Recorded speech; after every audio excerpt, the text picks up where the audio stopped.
What if one of ancient Egypt's deepest secrets was never buried in sand, but hidden inside a story too dangerous to vanish? For centuries, whispers have followed Thoth, the divine scribe said to hold knowledge of stars, soul, and reality itself. At the center of that legend stands a mysterious text, the Emerald Tablets. Were they only mystical poetry, or fragments of lost intelligence once guarded by priests, kings, and initiates? To follow this trail is to enter a world where myth, memory, and forbidden knowledge begin to blur, and where history itself starts to feel unstable beneath our feet today. Night falls over the Giza Plateau, and the pyramids become silhouettes against a sky of ancient stars. The desert wind moves like a whisper across stone, and for a moment, Egypt does not feel dead at all. It feels awake. Because hidden behind the monuments, behind the tombs, behind the official history carved into museum labels and schoolbook certainty, there survives a rumor that the ancient Egyptians were not only building for kings, but preserving a spiritual technology tied to lost knowledge. And at the center of that rumor stands a figure more unsettling than pharaohs, Thoth. To the Egyptians, Thoth was no ordinary god. He was the keeper of sacred language, the lord of wisdom, the measurer of time, the one who recorded the fate of souls.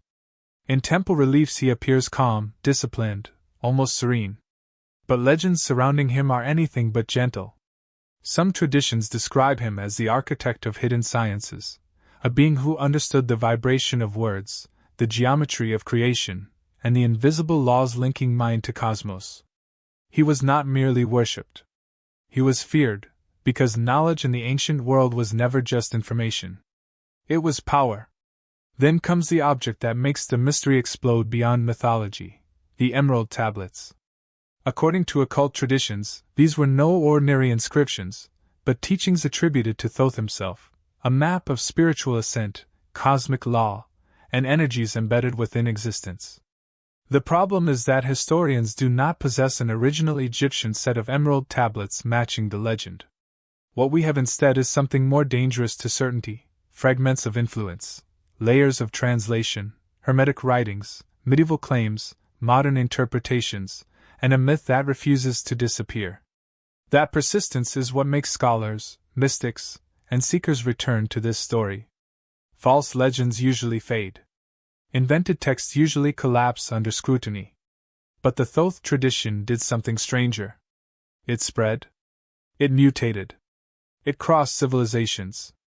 Egyptian wisdom blended with Greek philosophy, resurfaced in Hermetic literature, echoed through alchemy, and later inspired esoteric movements that believed the ancients had discovered hidden laws of consciousness long before modern science gave them different names. Somewhere in that chain, one question began to grow larger than the text itself. Why did so many cultures preserve the idea that Egypt once held a science of the soul? And that question matters because this is no longer just a story about one god or one lost book. It is a story about whether ancient civilizations understood dimensions of mind, symbolism, and spiritual practice that modern people dismiss too quickly. If Thoth was only a myth, then the Emerald Tablets are a fascinating illusion. But if the legend carries even a distorted memory of something real, some ritual system, some encoded knowledge, some method for transforming consciousness, then the sands of Egypt may be hiding not superstition, but a lost model of reality. And if that is true, what else have we misread as myth simply because we no longer know how to see it? To understand why the legend of Thoth became so powerful, we have to move beyond the image of a god and into the machinery of ancient Egyptian thought. Egypt did not divide reality the way the modern world does. Science, ritual, architecture, astronomy, medicine, writing, and the afterlife were not separate domains. They were woven together into one living system. A temple was not just a building. A hieroglyph was not just a symbol. A spoken formula was not just language. Everything carried force. Everything could participate in order, or chaos. This is where the mystery becomes more than spiritual romance. Egyptian civilization was built on the idea of Ma'at, cosmic balance, truth, harmony, the right arrangement of the universe. Thoth was intimately tied to that balance because he governed measure, record, rhythm, and sacred speech. In practical terms, that meant he stood at the intersection of mathematics and myth, calculation and ceremony. And that intersection is precisely where lost knowledge can hide best, because later civilizations often preserve the outer story while forgetting the inner function. Researchers studying Hermetic traditions notice something disturbing. Texts linked to Thoth, especially those emerging in the Greco-Egyptian world, do not read like random superstition. They describe a universe structured by correspondences, as above, so below, mind linked to matter, the human being as a reflection of cosmic design. To modern ears, that sounds mystical. But in another sense, it also sounds like an attempt to map reality through pattern. Not laboratory science in the modern sense, but a symbolic science, one built on analogy, resonance, and transformation. A language for forces that could be experienced, but not easily measured. And this is where the emerald tablets become so dangerous to the imagination. Whether or not the legendary tablets physically existed in the form later writers claimed, the ideas attached to them behaved like surviving code. They suggested that consciousness could be refined, that hidden laws governed spiritual awakening, and that knowledge was intentionally veiled from the unprepared. In other words, truth was not missing. It was encrypted.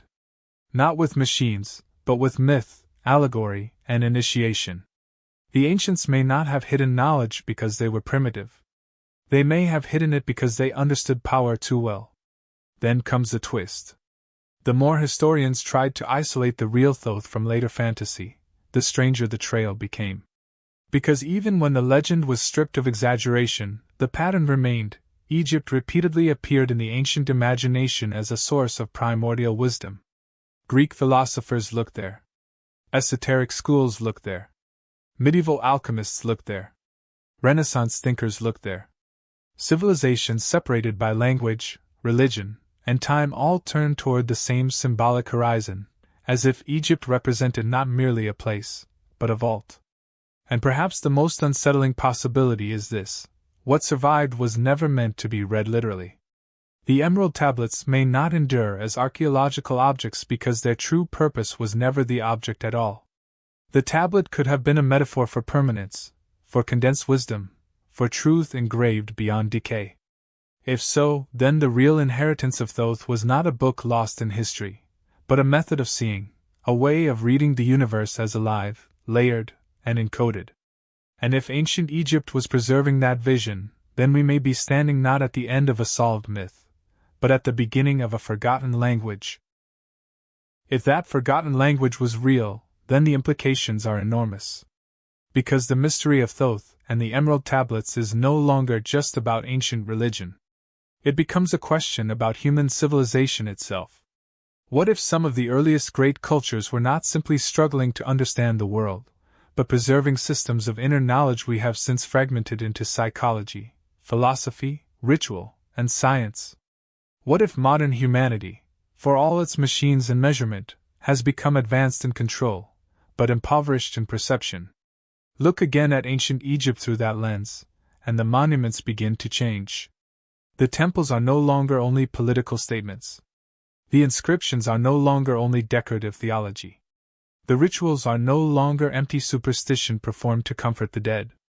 They begin to resemble a civilization organized around alignment between body and soul, speech and reality, human time and cosmic order.